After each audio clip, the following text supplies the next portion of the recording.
कुछ लिखा था किस्मत ने। शहर के शोर से थोड़ा दूर एक पुरानी सी लाइब्रेरी के पास एक छोटा सा पार्क था। वही पार्क राहुल का सबसे पसंदीदा कोना था।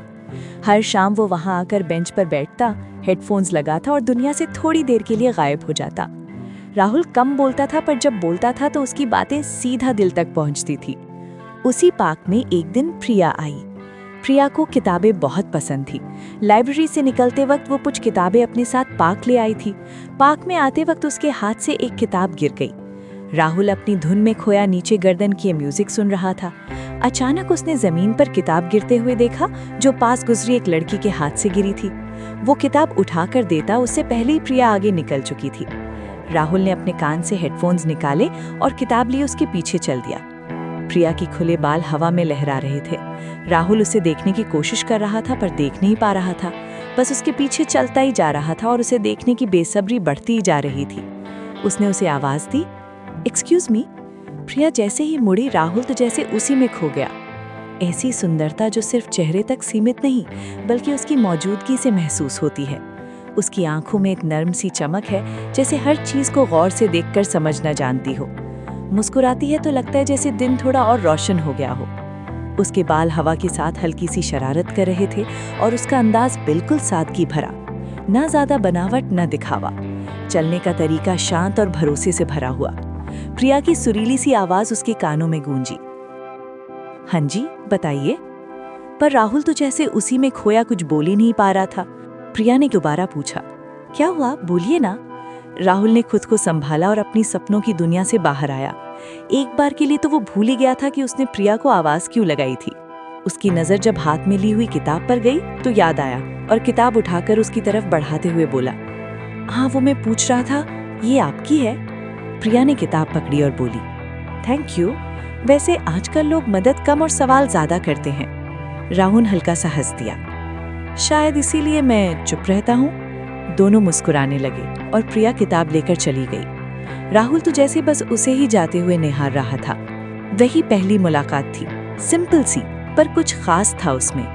धीरे धीरे दोनों रोज मिलने लगे, कभी पार्क में, कभी लाइब्रेरी के बाहर। राहुल अपने सपने प्रिया को बताता कि एक दिन उसे अपना खुद का म्यूजिक स्टूडियो खोलना है, और इधर प्रिया भी अपने ख्वाबों में रंग भरती।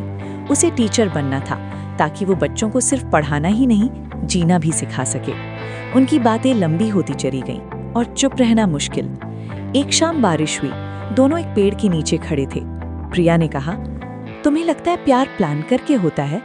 राहुल ने उसकी तरफ देखा, प्यार बस हो जाता है, बिल्कुल इस बारिश की तरह। प्रिया चुप हो गई, पर उसकी मुस्कान सब कुछ कह गई। पर जिंदगी ने इम्तिहान लेना जरूरी समझा। प्रिया को दूसरे शहर में नौकरी मिल गई। उसके लिए ये मौका छोड़ना मुश्किल था। राहुल ने कभी उसे रोका नहीं, पर अंदर ही अंदर वो टूट सा गया। जाने से पहले प्रिया ने राहुल को एक डायरी दी, इसमें तुम अपने गाने लिखना और जब मन करे मुझे याद कर लेना। राहुल ने बस इतना कहा, मैं इंतजार करूंगा। दूरियां आ गई, पर प्यार कम नहीं हुआ।